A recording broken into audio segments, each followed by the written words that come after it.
Get your glasses up. Get your glasses up. A toast to the men. Welcome to Conversations with SD Booker. Today I got a special guest, a friend, a business partner, my man Demetrius Glenn from Know Yourself Fitness and Mentoring Group. How you doing, brother? Phenomenal, bro. Phenomenal. Man, this is long overdue. And I guess we've been talking about it for about a month, for about a month. Right. But man, just amazing how it came together. I know you got two business partners that's involved with you, so they may show up later, or they may not. But hey, man, we're gonna keep this thing rolling. So, yeah, guys, you're coming in, you're joining in. Hit that like button right away. Yeah, you hit that like button and subscribe, and we're gonna drop some jewels for you. So, brother, knowing yourself, fitness and mentoring group. Wow, that's heavy. So we got Dakir. We got Dakir coming in, brother. Okay. Hey, he'll be the best one to answer that question. Okay. He already said he got the staff.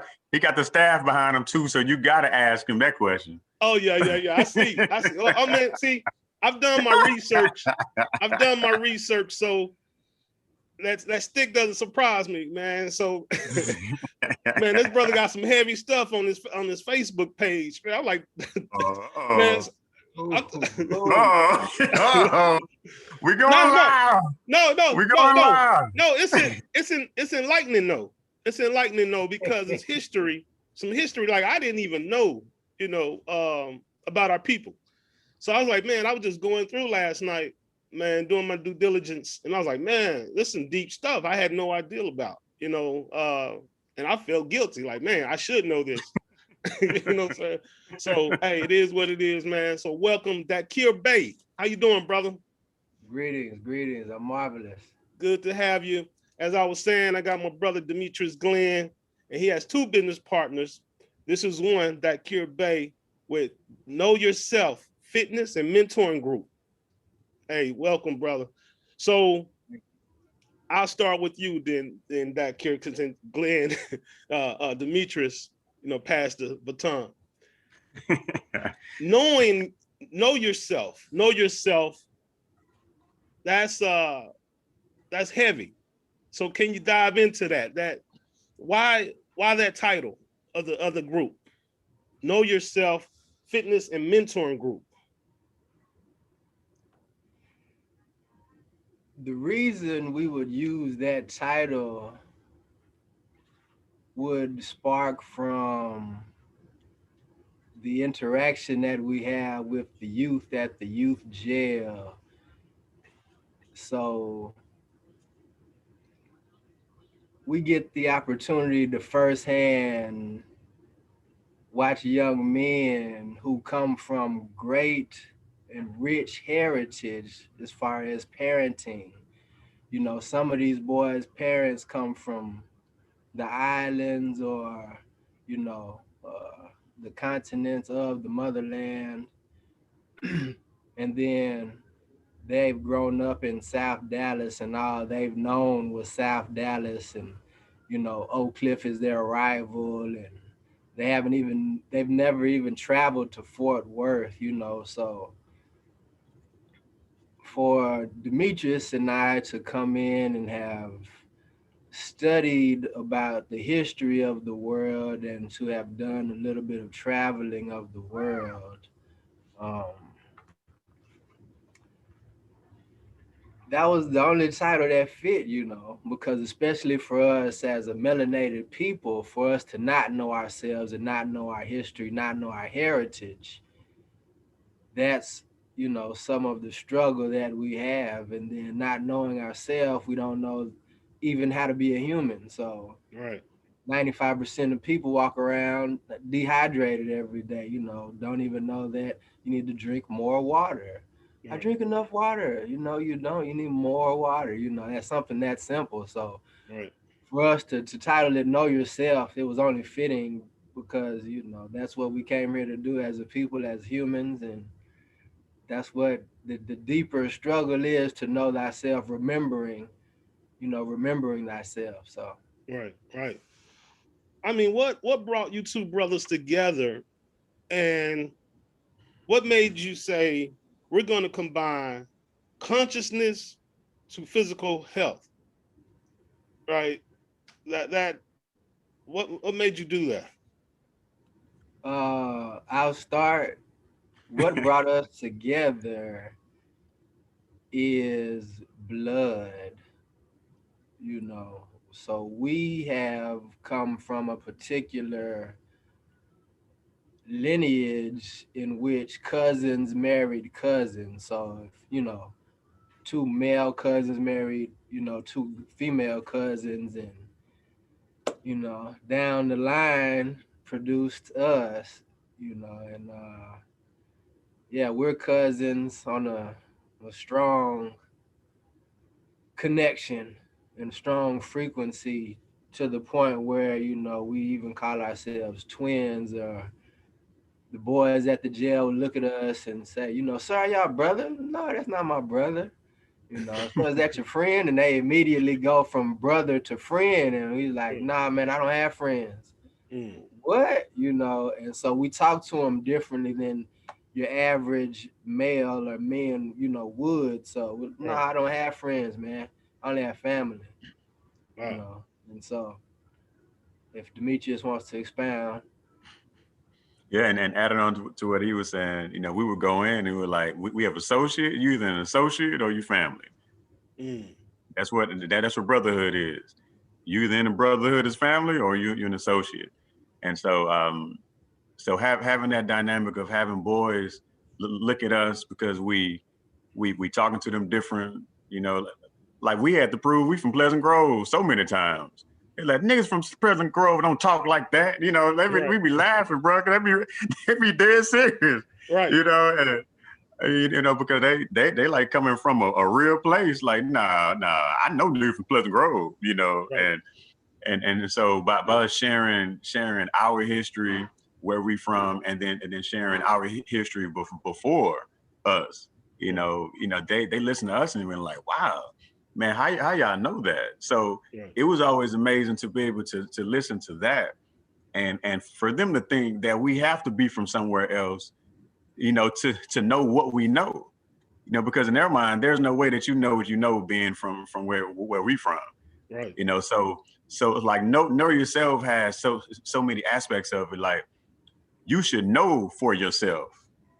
When one of the first questions we ask the boys when we get there, when we introduce ourselves, we ask, what does your name mean?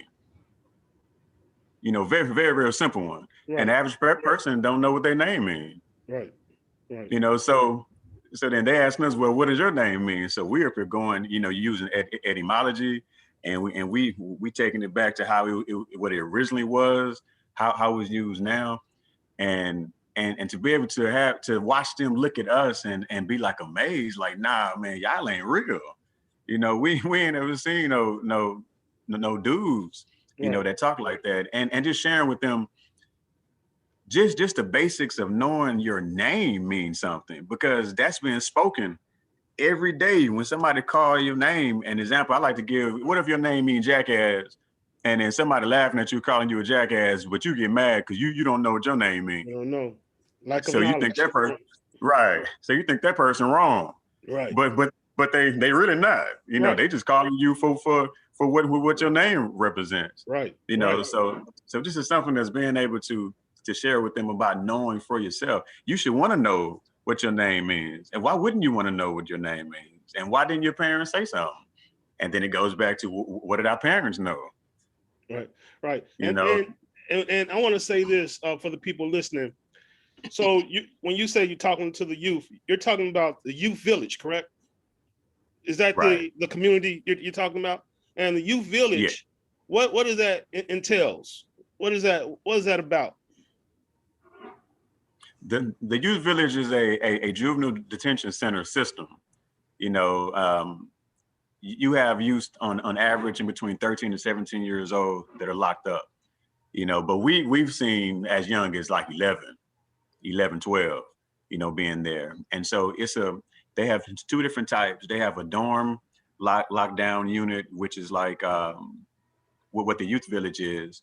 They also have in the same lot, they have another one called the Medlock Treatment Center, which is a real lockdown jail, like the Hutchins unit in Wilma Hutchins, because they're on the same street.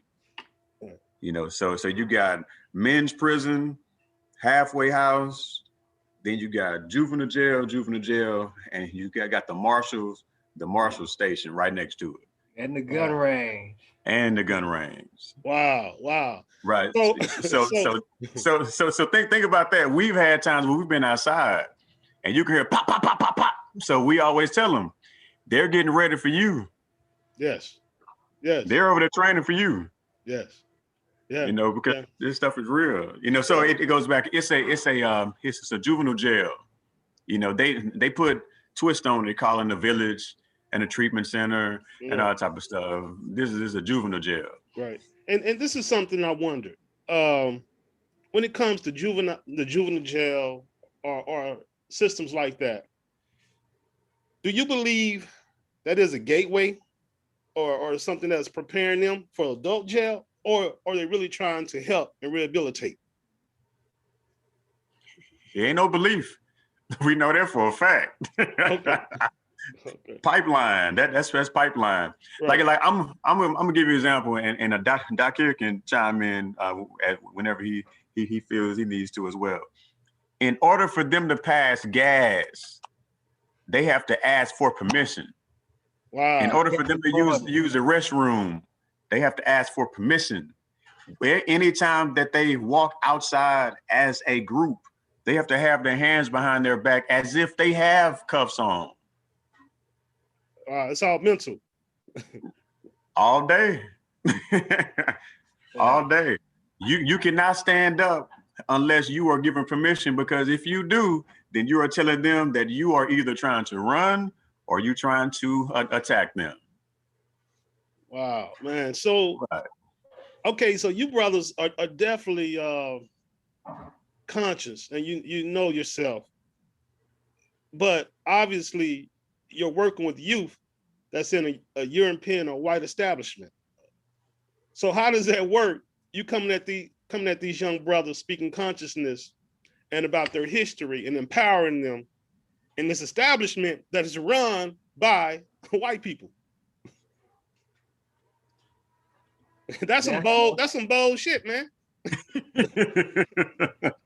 I mean, and that was part of the conversations that I would have with a friend of mine when we started a different program up that was including music.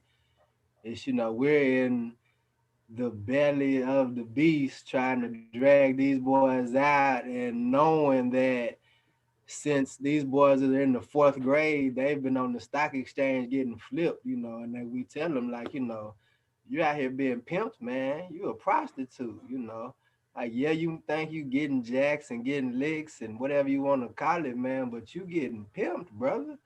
And so that's the beauty and the challenge, man, because a lot of these boys come from neighborhoods or come from homes where they might get 1 meal a day. So getting 2 or 3 meals guaranteed at the jail is nice for them. Some boys, they don't have anybody in their neighborhoods or their houses. One boy, he got put back in the system because he didn't have adults in his house, and he was the adult taking care of his sisters. Wow. He's 17. Got put back in because he didn't have an adult in the house. So we know that we have a unique dynamic, and growing up, we were involved in a mentoring program that was based around the church system, but it was a good brother, named Seth L. Bailey, who is a magnificent man, and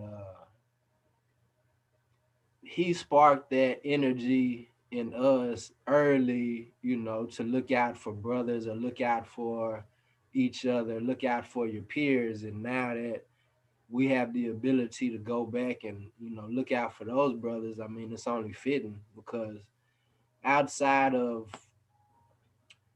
church services that go up there and offer the boys food in order to come to their program or whatnot, I mean, there's nobody else that does that for them. And I know they're not getting this type of information in their hood or they OGs, they OGs are 20 years old. So they OGs barely know anything about earth, so how they gonna tell them anything about consciousness when they've been stuck, in their own, 12 by 12 square they live. So and to add to what Dakir said, when we finally found our niche, have you ever heard of Hidden Colors? Yes, with my boy Tariq. Tariq, right? I watched, man, I watched the first three. The first three. We got, when we were just bringing in, when we would come in and just bring all of the so-called holy books, the Quran, the Bible, the Tanakh, bringing in the Dead Sea Scrolls, we bringing in the Black's Law Dictionary, we bringing in all of these different books that they've never heard of before, and just laying it out in front of them. And we started there so they can be able to see. Are you aware that you're supposed to be reading from right to left versus left to right? Like, are you aware the Holy Book's supposed to go from right to left? We're supposed to drive on the right side. The United States is the only one who drives on the left side. So we just giving them little small, snippets of information. And when we brought in Hidden Colors, the first one, that's when we got shut down to the point to where they, bruh, hey, you laughing? I'm sitting here thinking. I'm sitting here listening to you, but I'm like, how the hell did this brother get by with all this? Right. Now, when we had the books and stuff, because they got crates full of Bibles, crates full of Bibles, bruh. Not surprising, bruh. Crates full of Bibles, man. I mean, it's like, really? Y'all got all this stuff? Y'all got all these Bibles in here? Oh, wow, that's amazing. But then they don't know the difference between a version and a translation. Right. You know what I'm saying? And so when we brought in that Hidden Colors, man, and them boys started going back to the churches when they be having the Bible studies with them, and then they started questioning them, and then they brought us up, and then that's when they told us, if you're not coming here as a church, then you can't do that no more. But then they told us, if they ask us questions, then we can answer however we want. I said, oh, bet we in. We'll go ahead and take that. It was beautiful. You already planted the seed, though. Yeah. Right, because the seed had already been planted, and those boys, if one boy knows anything about you, you better guarantee the whole village knows, because that's how they talk.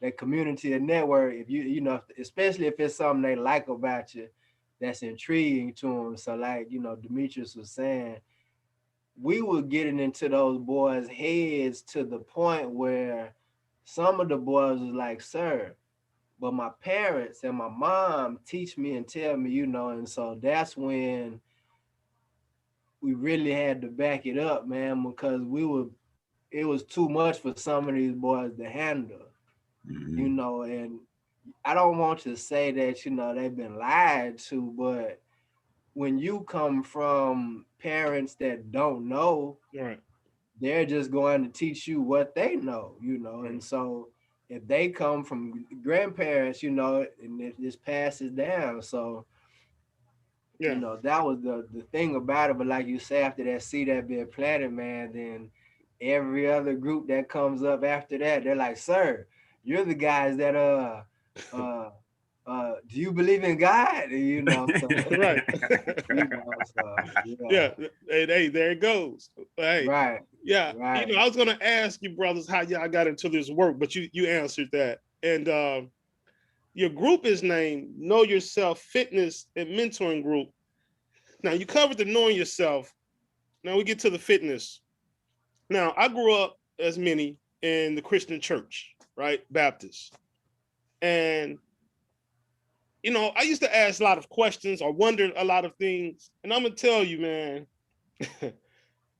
it's some things the church will not cover that's in the Bible, scriptures that says, know yourself, you're God, that scripture. Watch We are out, watch God. out, man. Watch out, man. Watch out, man. Hey, Come well, I'm on. just saying, and I'm getting to this point. It doesn't cover the diet, right?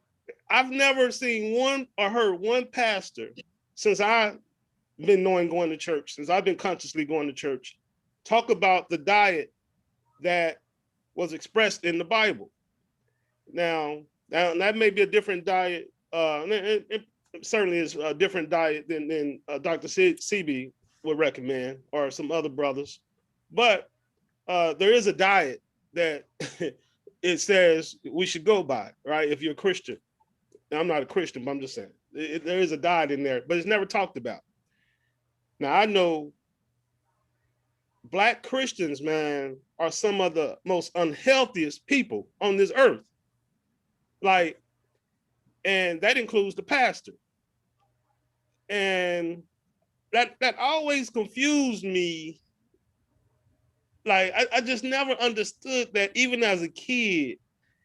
And it's like we elevate it too, because that's the woman that sings the best, that leads all the songs, man, to be the heaviest. The pastor that you know preaches the hardest most of the time is the most unhealthiest. And it goes on, man. And you got a lot of wheelchairs and walkers in the church with people that are 40, 50 years old. Now, as a kid, I was young. I'm thinking these people are old. But looking back, man, these people are in their 40s and 50s. What? How can we change that in the community and show them the correlation, the connection between knowing yourself and being fit? How? What is that? Is that a brainwashing? Like, what is it with us? What's that about? And how can we change that?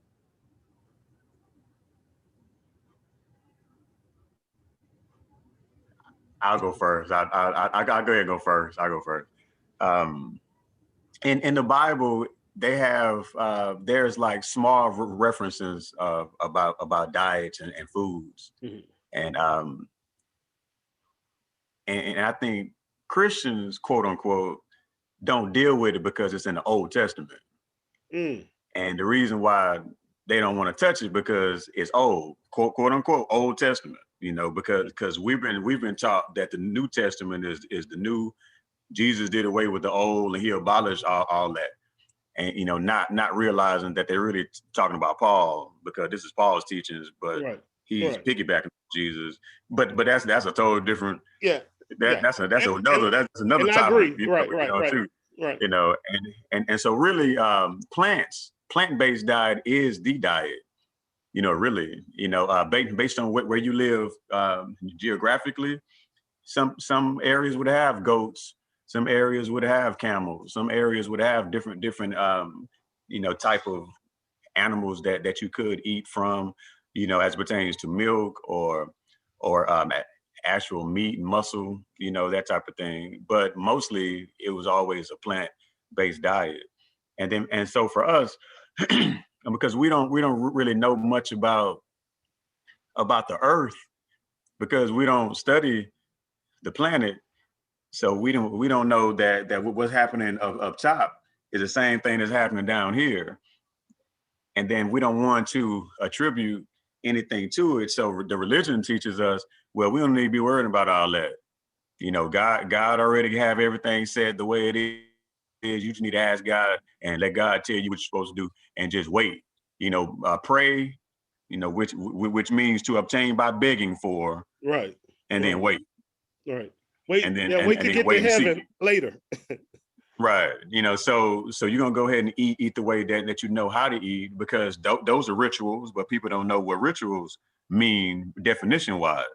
So we're practicing rituals every day. Now people say the slave diet, or they call it soul food.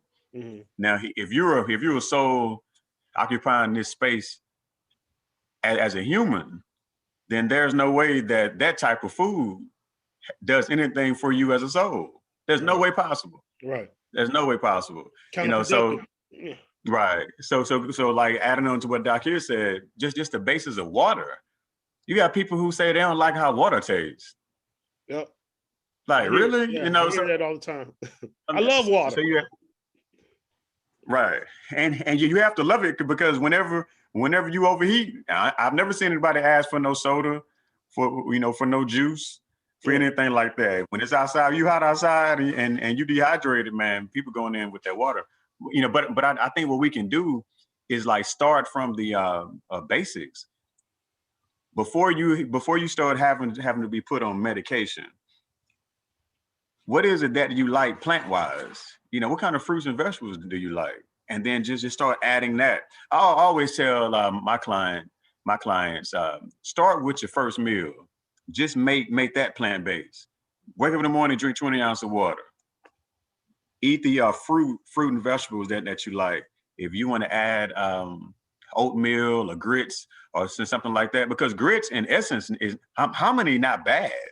Right. Essence wise, you know, it's what you add to it. Right. You know, and if you like that, then start there and then close it out with 20 ounces of water. I can guarantee you're not gonna be eating, you know, in the same portion size that you would if you went to McDonald's and you were buying three number threes on the breakfast menu, because you're gonna be filled up with water, you're gonna be flushed, your system is gonna flush, and then you're gonna be adding foods and carbs and nutrients and minerals that you need, so your body gonna be ready. Your body ready to go now, especially after you flush it, and then after that you on your way. But we don't know what that feels like. That's the reason why we be adding on to what people be saying about Mondays and Wednesdays. Mondays are horrible. Wednesdays are bad too. I mean, what are we talking about? Like these are individual days. There's no such thing. Right. There's no such thing. Every day is a day. It ain't, you know, but then going back to the connotations. We have connotations added on the stuff, so we operate based on connotation and not knowing what things mean. And so we operate on Sunday, which is showing reverence to the sun. And then we consider that a holy day, which is holy means set apart day. And then we do it for some other type of ritual versus doing stuff for ourselves as well. So I think it's starting from the base. You know, change one meal, the first one. Try that for a while, and see how your body reacts to it, and then you can start adding to it. Right. Now I see, and they've been going on for a while. You see these ads or these commercials. Get a flat stomach in 3 days or 15 days, 30 days, flat stomach. I mean, does that stuff work? Yeah. You see, boxers do it all the time. You know, shedding water weight. You know, for weigh-ins. Right. Like it does work, and like if that's what you want. Let me give you an example, man. I had it was a woman called me yesterday. She asked me if I knew anybody where she could get weight loss pills from. Think about that. She said anybody. She didn't ask about no doctor. She didn't ask about no facility. She said anybody. Like, it don't even matter. You know, just give me the pills. And she also asked, do you know anybody where I can get liposuction to get the fat out of my stomach so I can place it in my butt? Wow. You know, so just think about that mindset. It's not about the health. It's about the way you think that you want to look. Cosmetically, Right. Wow. So, Doc Kier, I know you play ball on a higher level, right? So we would think athletes are healthy, but I know a lot of athletes, and you know they may have high metabolisms, and you know they keep off that weight and they're working out and running all the time. But is your average athlete eating healthy and living a healthy life? I mean, on average, not at all. You know, on average, number of plant-based, you know, vegan, vegetarian athletes is definitely, you know, less than on average. But depending on the sport, and I played, football, so you need that body, especially in football, to make up for what you're actually doing to your body. Because you have a grown man, 270 pounds, running into another grown man, 220 pounds, they going head up, the collisions, none of that is healthy, Right. Right. just to speak on the collisions. But to maintain, like, because, my body had to be much thicker, I was a headhunter. So, I love to go helmet to helmet because, back when I played, that was okay. It wasn't a penalty like now. Right. So, and even back when I played, we were trying to get every team's color on your helmet. That showed that you was really doing something more. You get the other team's color on your helmet, it's like you doing work. Right. Right. I But, remember that. right, so definitely, I mean, they're watching. The average athlete watches what he eats, especially to maintain the highest level that they can, but it's not the healthiest. Like they might not eat as many sweets as your average individual, but Right. they just have, like you said, a higher metabolism. They're gonna intake more, and Yeah. Yeah. it works for the sport. Yeah. I remember man, I cannot remember his name. He was a running back for the Houston Texans. He's retired now. And I remember he went vegan or plant-based. I need some Arian Foster. Yes. Yeah. It was a Yeah. big deal, man. Like it was a big deal. They shunned him. And they really talked down on this brother, man, in the media. And I was like, wow, man. And it was different for me to hear an athlete say he's going plant-based. And I didn't know much about it. But then you fast forward, last year, Chris Paul went plant-based. And you got some other athletes going plant-based.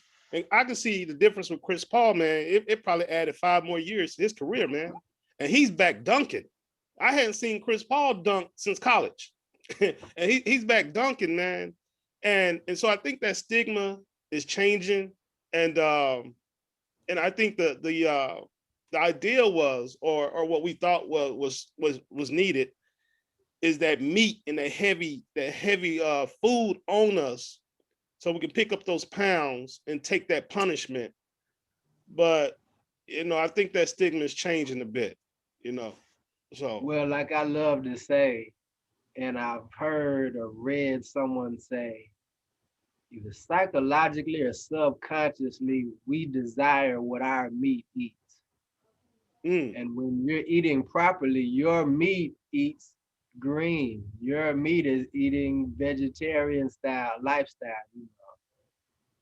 And just like you want to get the eggs that are vegetarian, chicken vegetarian based eggs, or eggs that are cage free, and those types of things, so that everybody has room to grow and eat, and they're eating the proper diet, which is plant based, and that's really what you desire. So just like you say with the athletes, the Tennessee Titans defense, they did that, and there was a special on that, and they, how they just I think one of the guys started it, and his wife was like a chef, and then she started making it for the whole defense, and everybody, like, hey man, can we?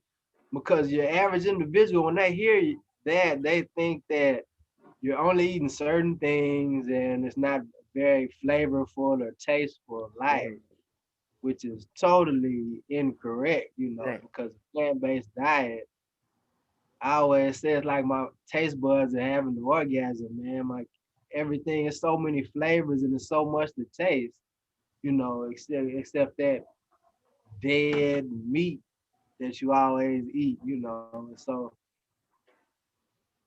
it's that's a little bit of a brainwashing, but it's not that difficult to come out of if everybody was to really take it on board and charge the next individual or your family member or your family, your household, to that. if that's what the goal is. Okay.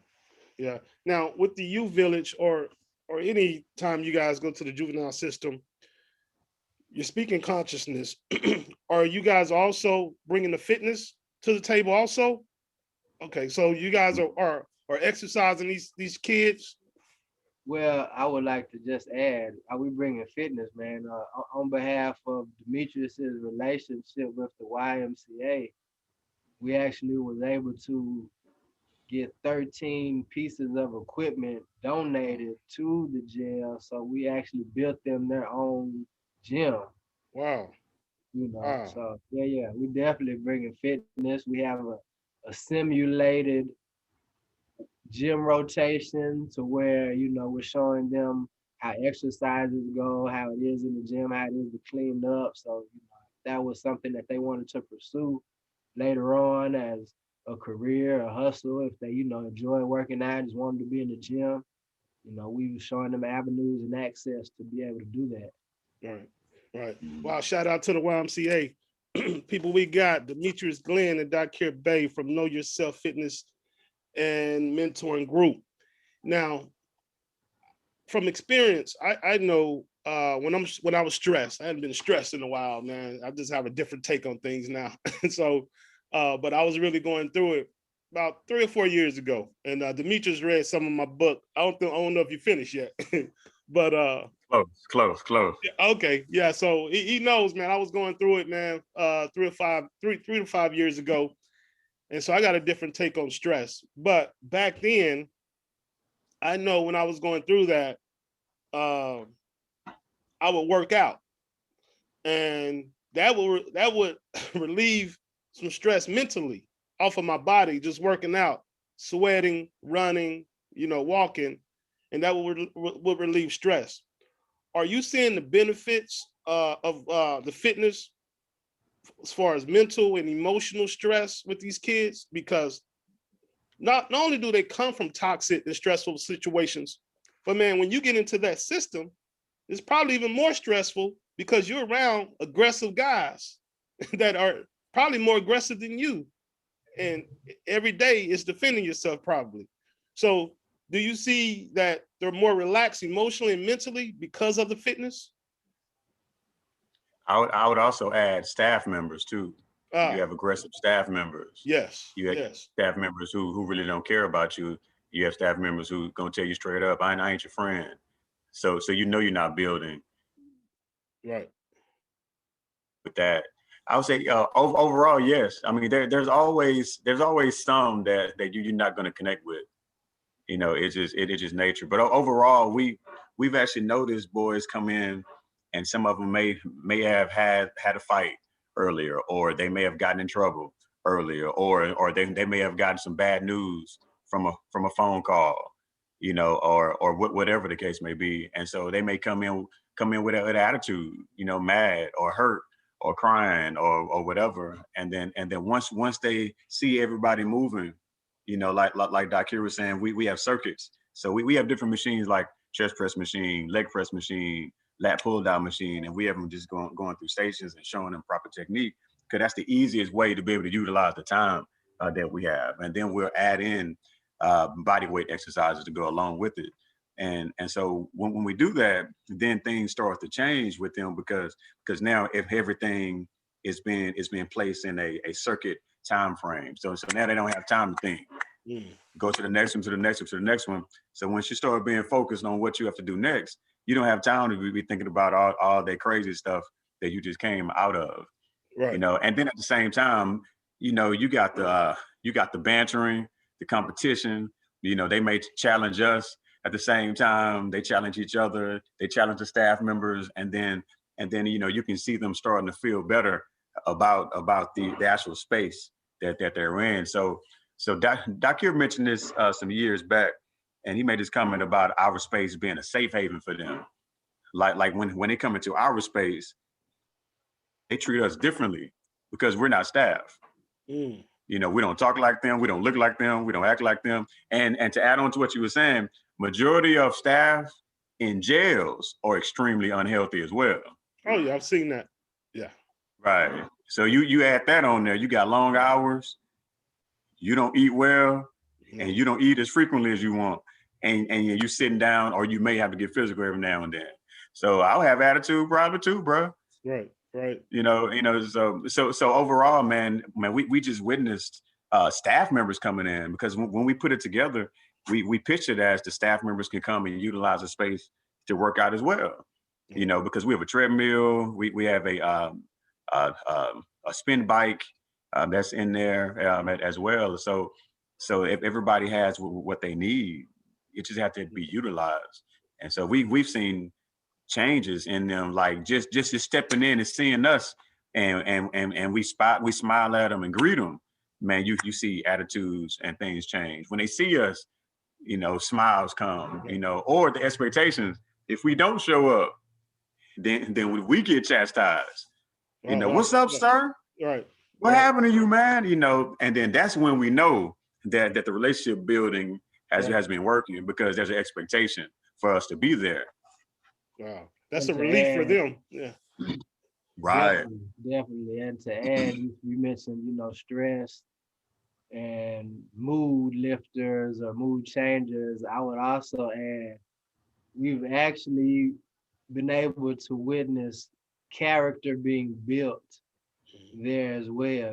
I've had because of our unique relationship with the boys not being staff, and them able to trust in us and different things, I've actually been able to challenge, a couple of the boys in their schoolwork. So one of the boys one time was like, "Sir, if I don't pass this test, or if I don't, make my points this next week, then I owe you 100 push-ups." And he was one of the boys that struggled in push-ups. And then, came time around, I was like, "Yo, man, what's up? Did you pass?" And he was like, "Yeah, I passed." All right, bet. He's like, "No, sir." I'm like, "I didn't." And he got down there and he did that 100 that he owed me. And the staff was like, "Man, I never even expected that side from that man, from that young man." But, something like that to witness that, it's also very fulfilling, man. Oh, yeah. But, you never know what'll be, what'll arise from what you're doing in there. So. Oh yeah, that progression, man. To see that progression is rewarding, man. Yeah. Yeah. So and to add, Dakir has also seen a lot of the boys when they got released, and he's been able to interact with them, after the fact as well. So being able to see them and then connect, on that level. I've seen a few, but I haven't seen as many as he has, in the past. And so just to be able to get back in that space with them on the outside, right. and then catching up with them. What you're doing now, what you got going, what's the game plan, and then we can exchange numbers and then really work on getting with them. And we haven't had the opportunity to really be able to be consistent with one yet, because you got the parents that are involved now. When we were dealing with them, they were in jail. Right. So now the parents are gonna have to feel comfortable and vibe with us, and just be open for us to be able to come and aid them with their son, not even realizing that we already had an experience with them. We've already built rapport. We already built that, and now we want to add it on the outside to help them move forward. So we struggle with that too, man, because we all say we want our children to to succeed, but sometimes we don't want all the help that comes with it as well. Yeah. Well, I think most of that is they don't want certain things exposed. And so once you start digging deep and get connected to the home, you start finding out, man, these parents are messed up. and that's why this child is like this, so they don't want you too close to it. Right. But it was cool when they was in the juvenile system. Right. So, man, I noticed something a few years ago. I've been coaching since I was in high school, coaching basketball. And it's just been a passion of mine. So, but about 4 years ago, maybe 5 years ago, there was a couple of guys, a couple of homies I was tight with. We're not connected anymore, but I was tight with them. And I started back coaching. I took a break from coaching for a while because I was traveling a lot for work. Started back coaching. And I'm like, man, man, you guys ever think about coaching or mentoring young men? And they had daughters, but they didn't have sons. I said, man, you guys are family men, you're professionals, man. You go to work, you got homes, and you pay card notes, like you know you're responsible. Why not share that with some young men? Man, these guys were not interested at all. I didn't understand that. But do you guys see that as being an issue out there? Like I saw that, like there's just some guys just don't want to mentor. Is there a lack of mentorship out there? There's a lack of mentorship as it pertains to us coming back for them. Like to give you an example, you know, where we go, there's so many white organizations there. I mean, you can fill up the whole campus with them because they got their own programming. You know, they got their own money. They already have their stuff set. They're gonna come in and they're gonna provide their service.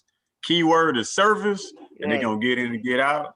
And then there it is. And then like what Doc here mentioned earlier, you know, their buy-in is the Capri Suns and the cupcakes and the cookies. If I was locked up in there as a teenager and they're bringing cookies and juice, shit, I'd be up in there too. Right. Because the food quality there is very terrible as well. Because they're eating the same food. Just to add this, those boys eat the same food that the men in the Hutchins unit in the Wilma Hutchins prison here in Dallas. Mm-hmm. They eat the same food. They have it shipped by golf cart down to them. They put it in a microwave with a plastic strap cover on top of that thing. Warm it up for them. Here, this is what you eating. Soy products. Yeah. You know, so they eating that every day. And then when you have somebody bringing in snacks or junk food, shoot, they all on top of that. So of course they're going to participate in your program, but what kind of impact are they having? And most of the time, I don't remember one boy telling us that they were impacted by any group that was in there, to be honest with you. Wow. To be honest, you know, it's just a payday, basically. Yeah. Wow. Yeah. So yeah, I mean, but us though, we're not. They don't see us though, like us, right, brothers. Right. They don't see us. They see men. Yeah. There's a lack of us. There's a lack. I don't know if it's for want. Well, it's not for want, because when we talk to men that have something to offer, they're like, man, I would love to get in there, you know, but there's just, you know, whatever that imaginary hump is for crossing that line, you know, it never takes place. So it's not like we haven't tried, you know, we definitely have tried to get other brothers in there for the men to see. And, you know, we get a good, hey man, I would love to come up there with y'all and this and that and be a part, but, you know, whether it really becomes fruitful or not, it, you know, hardly ever shows. So. Right. Yeah, I noticed, you know, people talk a good game, but when it's actually time to do the work, you know, they're nowhere to be found.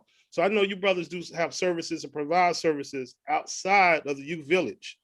What are some of those services you guys provide on a one-on-one or even a group aspect?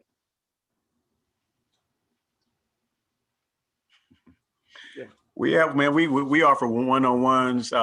You know, in person, that's kind of at this point, you know, shaky. It all depends on who you are and that type of thing. But we do one-on-ones, we do groups, but we also do a lot of virtual now, you know, as well. I was thinking about what you were saying about stress, you know, and how you use working out, you know, to de-stress. I would actually, man, I'm gonna send you this link later on. Checking out Dakir do his we have a contract with DISD, but checking out him do his seated stretch and meditation class, you know, for DISD, I think that's like one of the easier ones that you can do, where you really, I've actually been in the recording studio with this man and the camera guy. Here one time we and the camera guy dozed off up in that mud, bro. Like he's supposed to be recording. dude done dozed off doing the recording, man. But I'm just saying, like he has this way, like he just truly embodies the whole thing. From I look at all the videos, over and over again, so I can see the little subtle movements and the subtle adjustments that he makes, Right. and there's sometimes where he actually leaves. And when I mean by leave, I mean like he like travels somewhere else. Right. Like there are times that where it happens, and then he comes back, and you can like tell with his body movements what's really going on. So that lets you know this is somebody who really does it. Yes. Yes. This ain't no somebody who like, okay, y'all, bring their hands together, Right. and we're gonna place it on your heart center and all that type of stuff. Like he's actually in it with you, and you can actually feel that thing, man. And so I would actually recommend, and it's all seated, too. Right. So man, I'm gonna send you the link so you can check it out, and you can pass it on to whoever. But I think that's an easy way to get people to start the process of like learning how to sit down, man.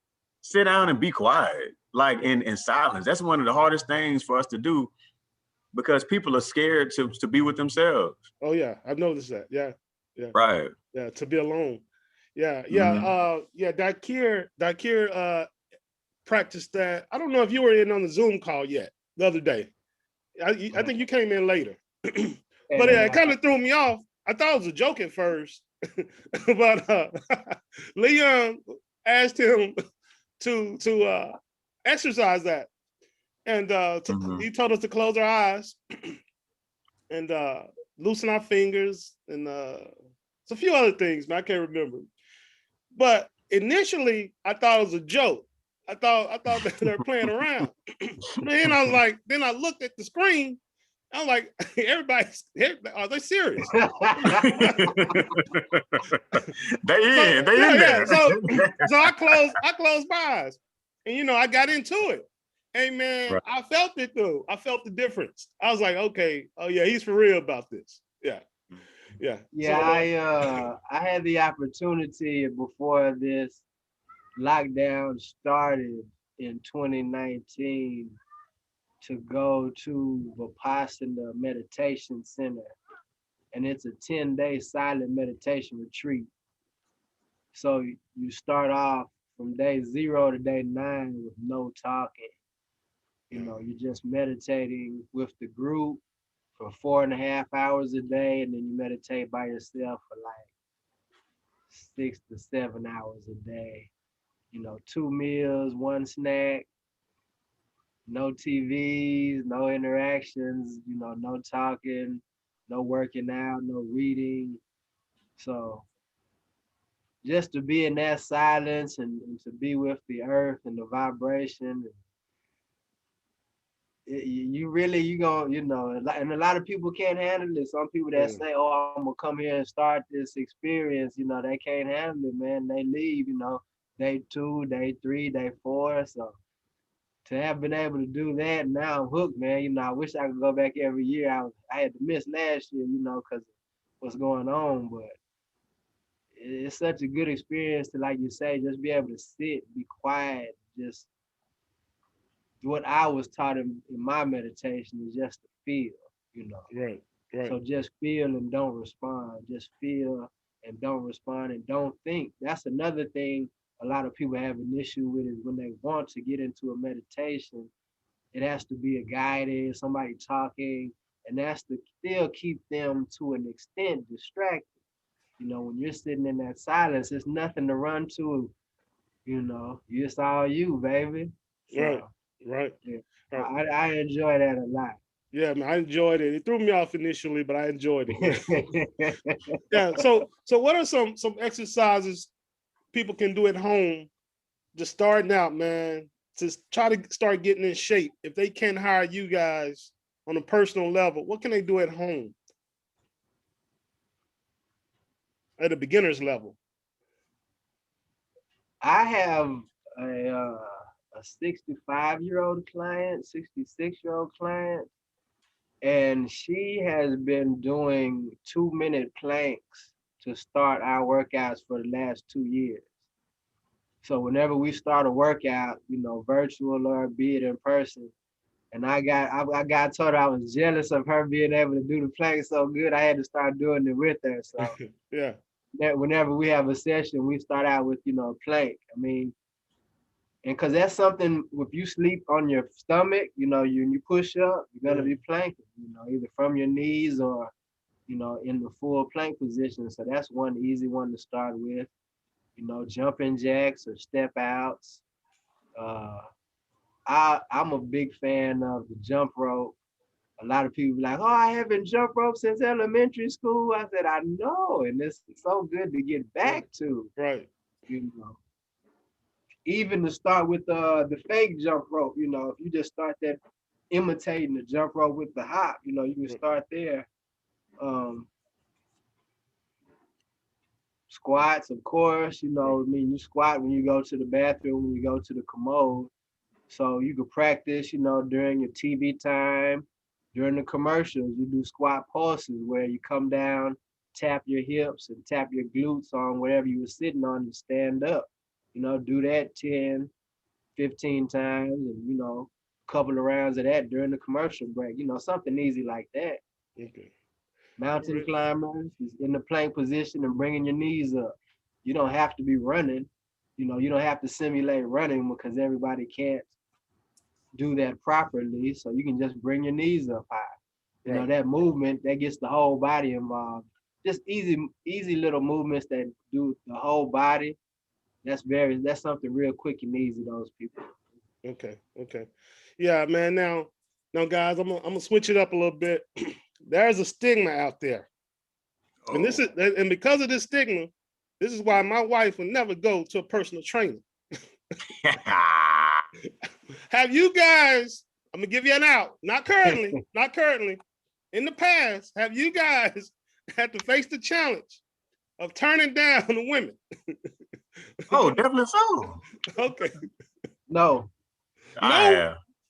Honestly. Wow. It's funny because, and that's a portion of Demetrius and myself's energy relationship is he has experienced that and I haven't. You know, I've been going on 7 years to next year will be my 8th year as a certified trainer. And you know, not at all. Wow. That's unique. Because you do know that that's out there, right? Well, I mean, like the women at my other class when I had kickboxing, they would be like, you know, the women in the locker room are talking about you and this and that. And I'm like, oh, okay, that's fine, but that's just locker room chat. Like I'm not a part of it. It's not a part of the classroom.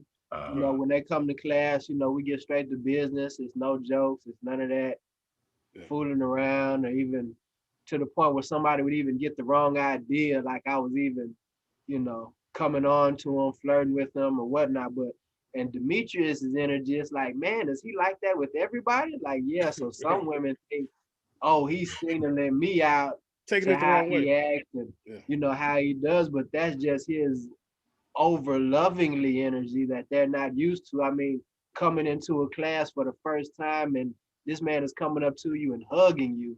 Oh, thank you for being here. Welcome. You know, he gives you, we give real hugs, you know, we don't give, you know, tappy hugs. You know, we like really embrace the person and a lot of women love real embraces, you know. So they're like, oh my goodness. And then, you know, they might take that the wrong way with Demetrius, but that's just his overall energy.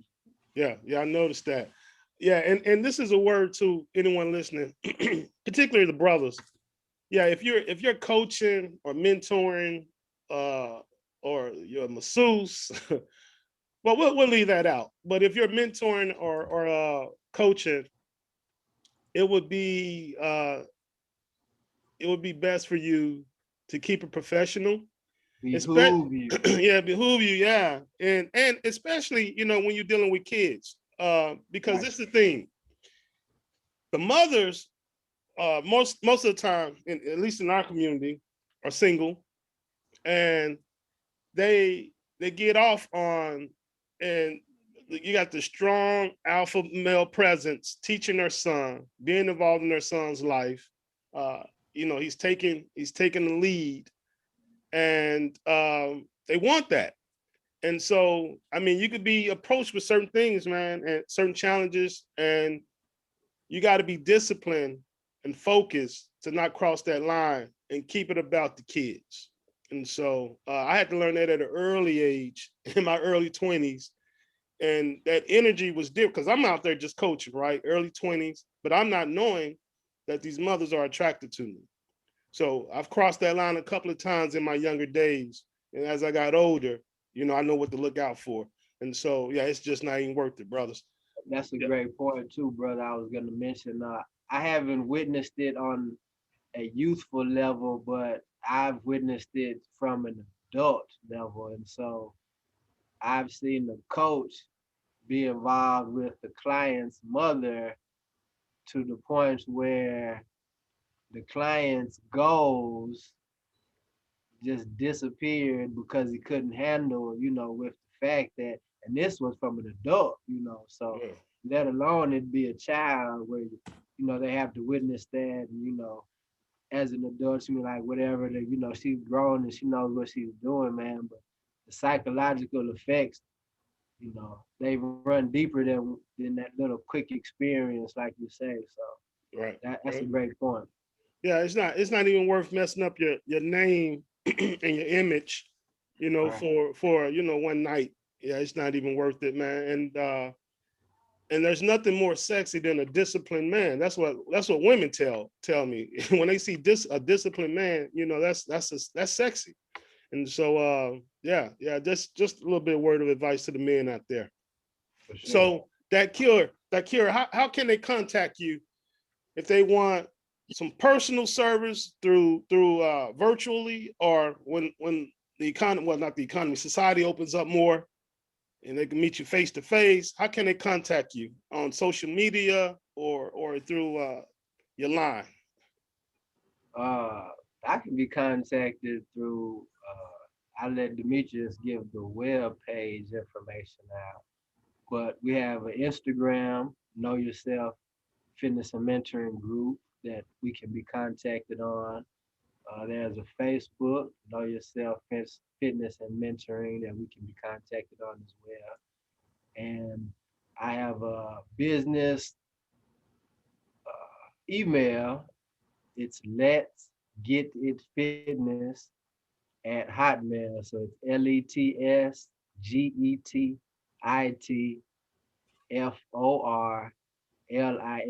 Let's Get It for Life at hotmail.com. And that's where I normally take my business clients' emails. Cool. Demetrius, your So website? mine is, yeah, the website is knowyourselffitnessandmentoringgroup.com. So our full name.com at the end.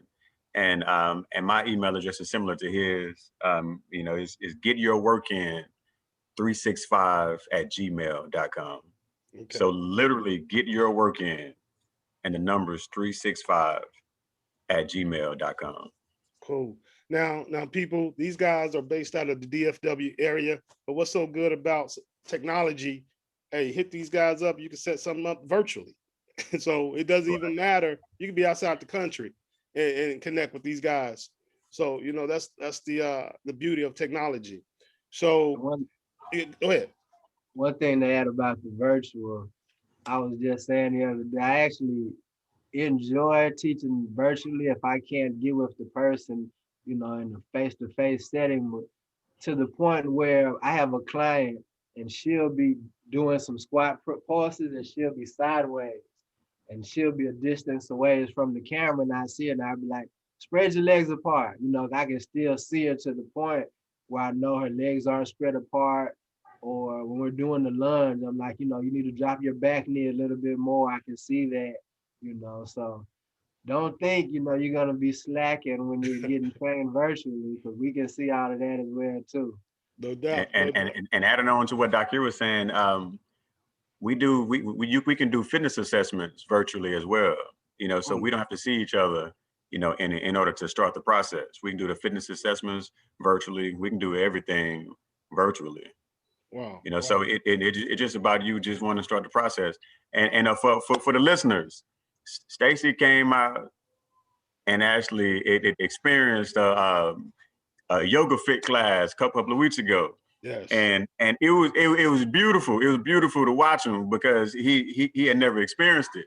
First time. And so it was to us, it's basic, but when you do basic stuff properly, it's not the same as what you think. Right. It's not the same as what you think. It's not the same. I kept asking, man, is there a beginner's level? And and they were like, man, I don't know. There's no beginner's level. This is it. And man, I almost tapped out. I was not talking about you, man. People like, hey, man, can we take baby steps? I said, I've never seen a baby learn how to walk and then don't run at some point. Like babies don't do baby steps. Man, I almost tapped out. But what it was, man, I was like, and I did take a few pauses, quick breaks, but I kept thinking, man, I went to school with this dude. He knows too many people. I know. No, you can't quit. You can't quit. Right. That's that motivation. You got yeah, you can't quit. I can't leave that on my name. So right. I finished the session and I'm going back. My season, I coached 2 teams. So the last game of one of the teams is tonight. And I told them after the season, me and my wife are gonna go and do the session because she wants to go. And I was like, babe, I don't know. It ain't what you think. I said, she's like,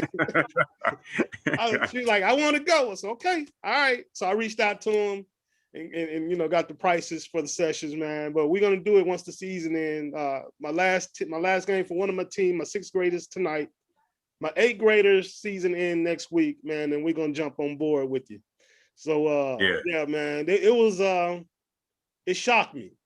It shocked me. Mm-hmm. I didn't know it would take that toll on me. And I was sore, man. It was a good sore though. I was sore for about a week. Right. And what's crazy, man, no lie, I saw my body tone up like just from that day. You know what I'm saying? I got a good muscle memory, but I saw a toneness come about just from that one session, man. So I was like, yeah, I'm definitely going back. So yeah, anybody listening, that yoga is for real. It's for real. Yeah. It's not just for women. Yeah, quick plug. Tamara Johnson is the owner. Enso Apothecary out in Fort Worth, Texas Wesleyan University. Yes. Off of Rosedale Road out in Fort Worth. That's the studio. Yeah. That he's talking about. I mean, nice spot. Beautiful studio. Yeah. Black owned. So please support because man, it's a lot of positive things coming from there. And then once this COVID stuff subsides, however it's going to be, you're going to need a place where you feel safe to go to, with people that look like you who not trying to get over on you. Right. As well, and you can get quality teaching in there too. Oh yeah, no doubt, man. No doubt, I learned a lot. Good experience. So guys, this last segment, I call it 10 speed, like the bike 10 speed. So what I do, man, I name off 10 words and I'm just going to go through them and you guys say the first thing that comes to mind. Now, usually I have one person I'm having a conversation with. So we're going to alternate. We'll start with Demetrius with the first word. We'll go to Dakir and then we'll go back and forth, right? So you just say the first thing that comes to you. Starting with Demetrius. Squat. Do it properly. Push up. All the way down. Plank. Shoulders over the elbows. Lunge. Reverse to save your front knee. Burpee. A real burpee is when you do a push-up. Deadlift. Pay attention to your back position. Pull up. Ooh. That's Grown man stuff. That's grown man exercise. That's grown man right there. Grown man. Overhead press. From the chest, not the back. Walking. Straight feet, opposite hand, opposite foot. All right, last one. Swimming. Is incredible for the whole body. There you go. There you go. Guys, man, Demetrius, Dakir, man, I appreciate you brothers joining me, man. This was educational. And you guys are gonna do great, continue to do great things, man. I'm proud of you. And I don't know if the people know, but I'm from the Grove also. So, hey man, this pulls on my emotional cord to see where these brothers are. And Demetrius reminds me all the time, you know, that I wrote a book. He's like, man, you from the Grove, man, you from Pleasant Grove, and you wrote a book. I was like, and I think about it, I was like, damn, that is kind of a big deal from where I come from. So, man, I'm proud of you brothers, what you guys are doing and making an impact on the community, man, and the world. So I'm proud of you guys, man. So thank you for joining me, man. You want to say anything to the people before y'all tap out, leave? Hey, bro, thank you for your time, and just thank you for just having us with this, you know, what we would call chopping it up session. Yeah. You know, we really appreciate it. You know, and for those who are interacting, you know, with this video, support us, man. And when I say support us, I mean all of us. Yeah. You know, not only the three of us, but support us, man, because there's a lot of us doing great things that's out there. So whatever resonates with you, just go ahead and contribute and make it happen. Yeah, yeah. Dakir, anything, brother? Nationality is the word in the order of the day. Love and light. We'll leave. Hey, we'll leave it on that, brother. Perfect. All right. Salute. Love y'all. Hey, thank you, brother. All right. Peace. All right, peace.